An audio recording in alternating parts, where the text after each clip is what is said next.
नमस्कार विद्यार्थी मित्रांनो, भाग 14 मध्ये प्रामुख्याने आज सुद्धा महत्वाची कलम पार्ट 3 घेऊन आलोय. तर ती महत्वाची कलम मी हा जो सीझन मध्ये तो भाग घेतला मी, तर तो कशासाठी, तर आपल्याला एक्झाम मध्ये कोणताही एक अचानकपणे एक क्वेश्चन येतो कलमांवर, तो आपल्याला एकदम इझी प्रश्न पडला तर तो चुकतो आपला. तर त्या बेसवर बघा ही महत्वाची कलम पार्ट 3 मध्ये आलेत. ह्याच्यावर एखादा प्रश्न पडेलच तुम्हाला 100%.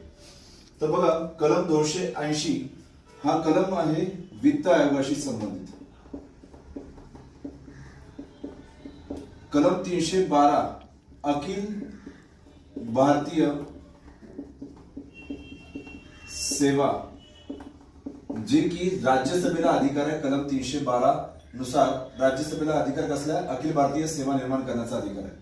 कलम 315 केंद्र व लोकसेवा आयोग, आपला एमपीएससी यूपीएससी आयोग आहे त्याच्या संदर्भातले आहे. कलम 324 निवडणूक आयोग,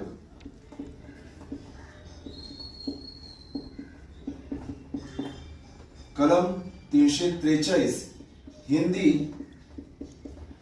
ही संघ राज्याची भाषा,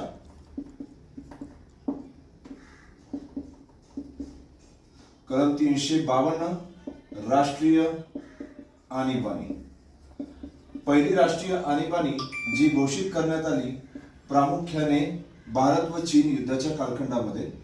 नेक्स्ट कलम 356 राज्य आणीबाणी, जी सर्वात प्रथम पंजाब राज्यात घोषित करण्यात आली. कलम 360 आर्थिक आणीबाणी,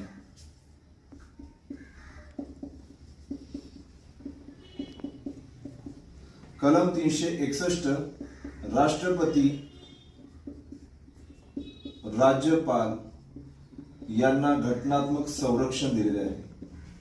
आणि कलम 368 घटना दुरुस्ती संदर्भात आहे. बघा ही कलम 10च्या 10 कलम अत्यंत महत्वाची आहे. याच्यामधला एक तरी पॉइंट तुम्हाला प्रश्नपत्रिकेत नक्कीच सापडेल. आजचा व्हिडिओ तुम्हाला आवडला असेल तर नक्की शेअर, लाईक आणि सबस्क्राईब करा. थँक्यू. नमस्कार विद्यार्थी मित्रांनो, भाग 14 मध्ये प्रामुख्याने आज सुद्धा महत्वाची कलम पार्ट 3 घेऊन आलोय. तर ती महत्वाची कलम मी हा जो सीझन मध्ये तो भाग घेतला मी, तर तो कशासाठी, तर आपल्याला एक्झाम मध्ये कोणताही एक अचानकपणे एक क्वेश्चन येतो कलमांवर, तो आपल्याला एकदम इझी प्रश्न पडला तर तो चुकतो आपला.